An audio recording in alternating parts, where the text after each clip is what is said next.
The Texacone Sure Fill Repair Kit is designed to fill scores and bad joints to eliminate replacing pistons. Texacone recommends using solder repair because it provides excellent adhesion, no cracking, high vibration resistance, and a smoother surface, all of which are important for proper sealing. Note: solder is softer than steel and should not be used for repair on any high-stress areas. The items provided in the Sure Fill Repair Kit are bars of solder, tinning butter, bronze brush, tallow with tin pan and steel wool, wooden paddle, sanding block, torch tip, sheet of sandpaper 120 grit, and strip of sandpaper 220 grit.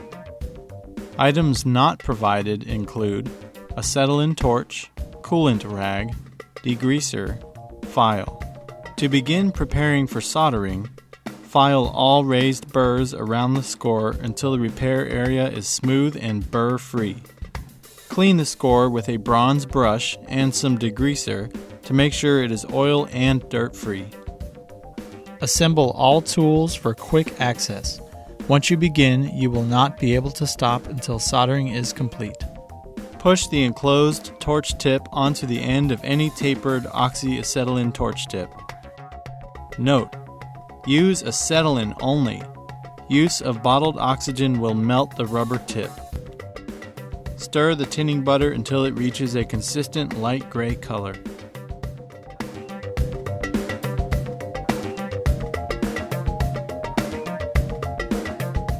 In order to tin or flux the surface, it will be necessary for it to be warm. To properly light the acetylene torch, turn the gas on all the way, then adjust the flame down to the desired setting. This is unlike ordinary torch tips, but will prevent burning the rubber inside the tip. Adjust setting until a soft blue cone is achieved that will not create a pinpoint heat spot. Heat the area with the torch tip to warm the surface and burn away any traces of oil. Use the acid brush to apply tinning butter to the score and extend to at least 1/2 inch around the sides of score. Take the torch and heat butter until brownish color appears and it begins to melt. Alternate using steel wool and torch flame to this area to keep butter melted and spread evenly. After spreading, the area will be bright and shiny like chrome. Wipe off excess and clean with a dry, clean rag. Caution: do not allow butter to remain in contact with skin for long periods of time.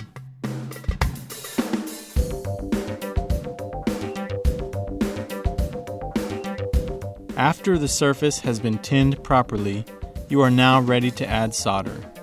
Use the same soft flame and heat repair surface. It is important to keep the repair surface warm so the solder will adhere easily.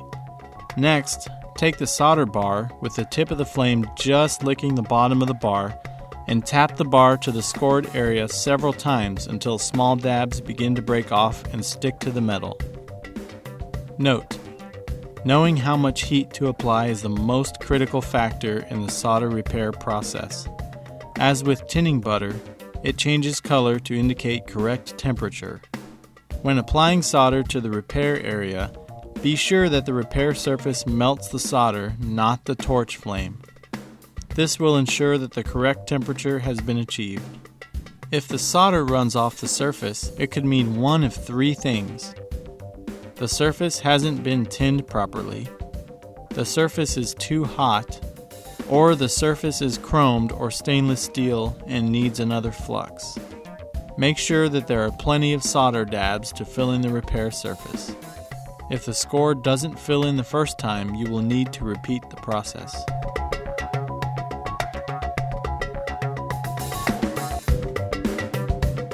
Once the solder has been added, it must be smoothed.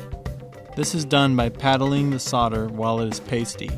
Pasty is the stage where the solder is just between being a solid and a liquid and resembles butter. First, Melt top surface of the tallow and rub the paddle in tallow until the bottom of the paddle is covered. This tallow has two purposes.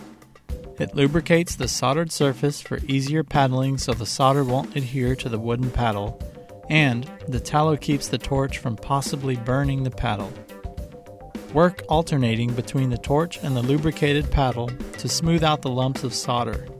It is important to keep the solder at the pasty stage in order to smooth properly and to fill in all gaps, pits, and scores. Always leave excess of solder above the score so it can be feathered in with the rest of the piston.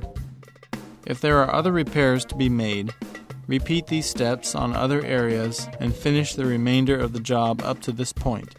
If the job is complete, finish by cooling the work area.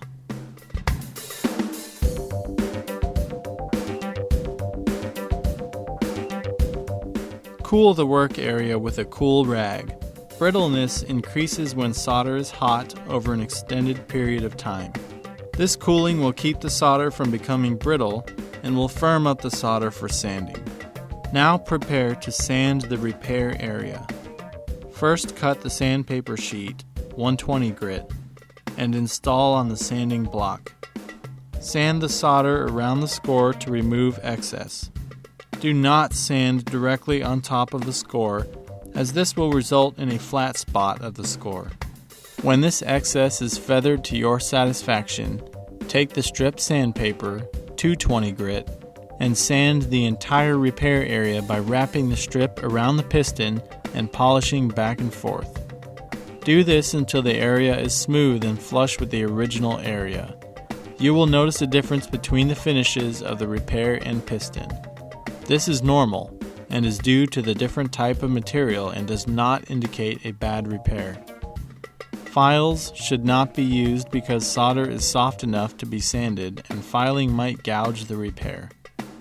This repair work, if properly done, will be permanent and need no further attention. Note: this repair kit will not fill stainless steel or chromed steel. Your Sure-Fill repair kit will last a long time.